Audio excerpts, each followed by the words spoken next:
Last summer, I went on a 2-week solo backpacking trip through Japan. I got so much footage that I'm going to be breaking this into a 4-part series.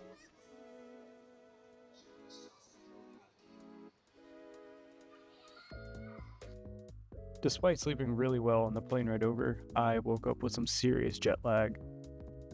One advantage of waking up at 5 a.m. is I had the place almost to myself.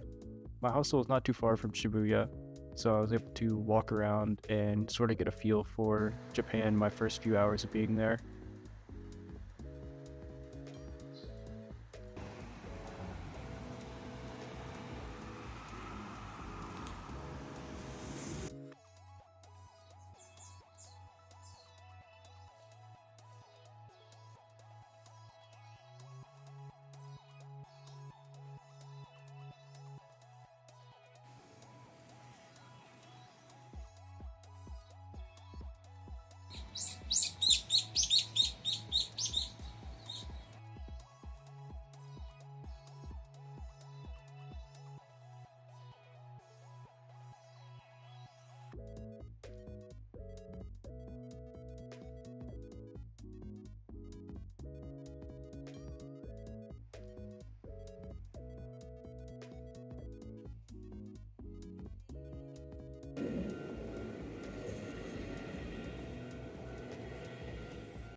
One attraction I really wanted to see, but failed twice, booking tickets, was the Studio Ghibli Museum.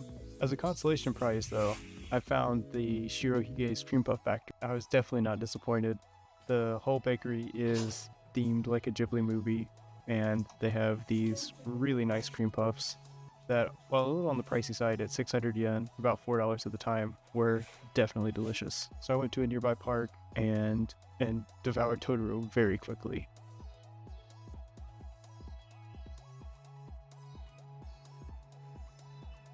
I then spent the rest of my day exploring all of the super touristy things like Shibuya and all the stores and going to see the Tokyo Tower.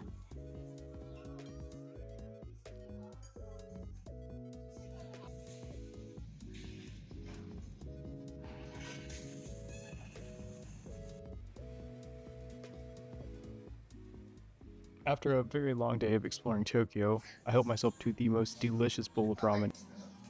And that was pretty much it. I called it a night and headed back to the hostel. If you're curious, here's what about $25 a night hostel gets you in Japan. Your capsules are kind of cardboard box bunk beds. And I was doing some laundry. Overall, it's a pretty nice place to stay. There's always interesting people to meet here, and it's a very cheap way to travel.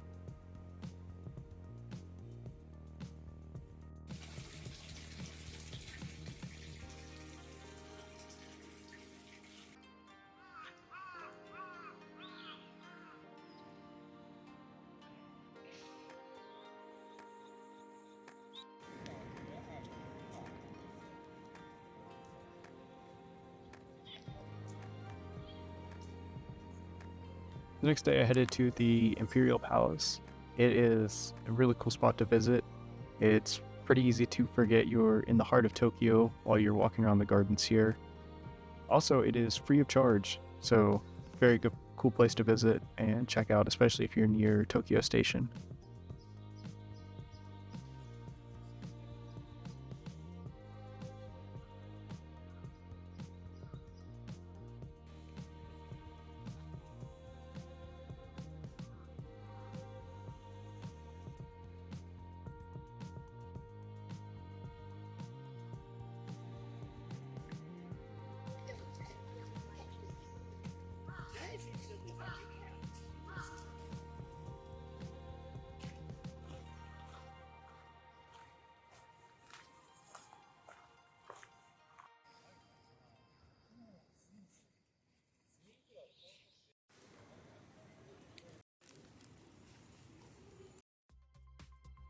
And the last stop in Tokyo for now is Tokyo Station. I booked a ticket on the Shinkansen all the way to Kyoto. Trying to find some money for the family. There's always money in a banana stand. Everything you see online about the bullet trains is 100% true. These are super clean, very smooth riding, There's lots of legroom. If you haven't noticed already from some of my other videos, I love trains, so this is a dream come true for me. Trains. If you notice any suspicious item or behavior, please notify staff immediately.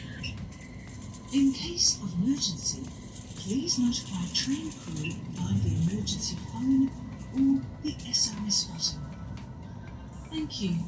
The service I took is called the Nozomi, which is the fastest express train they offer. It's able to make the trip from Tokyo to Kyoto in just over 2 hours.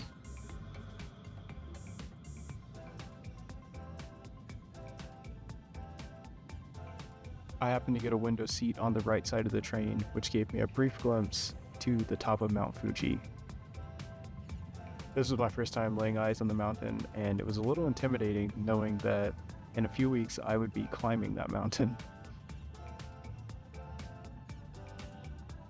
And what feels like moments later, we are pulling into Kyoto.